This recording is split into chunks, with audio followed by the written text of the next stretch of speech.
یہ ہے مقبوضہ بلوچستان۔ آج منگل 10 جون سال 2025 ہے۔ بلوچستان ٹوڈے سے آج کے علاقائی خبروں کے ساتھ میں ہوں آپ کا میزبان الیاس بلوچ۔ کہ کوئٹہ پسنی سے پاکستانی فورسز ہاتھوں 10 افراد دبری لاپتہ ہو گئے۔ ڈاکٹر محرم بلوچ کیس میں آئینی عدالت ایگزیکٹو آرڈر برقرار رکھ کر اپنی ذمہ داری سے دستبردار ہو گئے ہیں۔ انسانی حقوق کے وکیل ایمان مزاری کا تبصرہ۔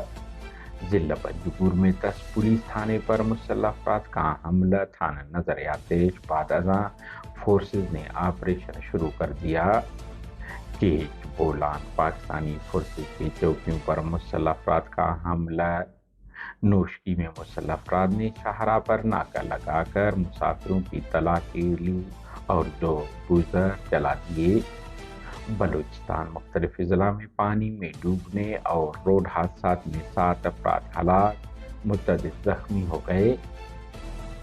ضلع کیچ کے علاقہ دشت بلنپور میں پاکستانی فورسز نے آپریشن کرتے ہوئے گھروں پر چھاپے مار کر تلاشی دوران خواتین بچوں کو ہراساں کر کے تشدد کا نشانہ بنایا۔ ذرائع مطابق اس دوران 7 نوجوانوں نوید ولد لطیف، سلمان ولد ڈاکٹر سید محمد، حنیف ولد بخشی، نصیر ولد وشتل، افراز ولد نصیر، کمال ولد صفا اور پھلان ولد صفا شامل ہیں کو حراست میں لینے بعد دبری لاپتہ کر دیا ہے۔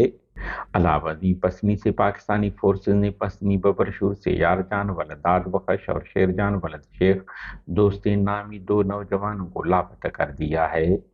دریں اثنا کوئٹہ چکی شاہوانی روڈ سے اسامہ خان ولد محمد خان نامی نوجوان لاپتہ ہوا ہے۔ خدشہ ہے کہ پاکستانی فورسز اور خفیہ اداروں نے انہیں حراست بعد نامعلوم مقام منتقل کر دیا ہوگا۔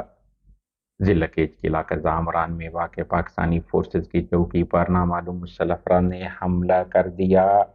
اس طرح بولان میں بی بی نانی کے مقام پر فورسز کی چوکی پر اور کلاس جوہان میں بھی فورسز چوکی کو نشانہ بنایا گیا ہے۔ علاوہ ازیں نوشکی کے علاقہ کیشنگی میں شیرجان آغا کے مقام پر مسلح افراد نے شاہراہ پر ناکہ لگا کر مسافروں کی چیکنگ کی۔ اس دوران 2 بوزر کو بھی آگ لگا دی۔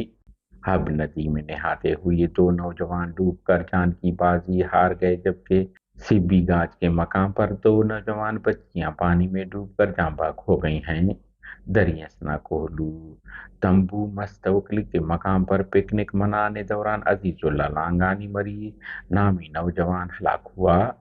ادھر چاوی گردی جنگل روڈ پر تیز رفتار ٹوری کار الٹ جانے سے 1 شخص جاں بحق، 2 زخمی ہو گئے۔ کلات سنگداس روڈ حادثے میں زخمی ہونے والا 1 زخمی چل بسا، اس طرح ہلاکتوں کی تعداد 5 ہو گئی۔ شیخ واصل کے مقام پر ٹریفک حادثے میں 5 افراد زخمی ہو گئے۔ یوگ گولی چلنے سے 1 بچہ زخمی ہوا۔ ہماری نیوز کو لائک اور شیئر کریں تاکہ پاکستان اور اس کے فوج کی درندگی کی نیوز زیادہ سے زیادہ انسان دوست لوگوں اور ملکوں تک پہنچ پائیں۔ شکریہ۔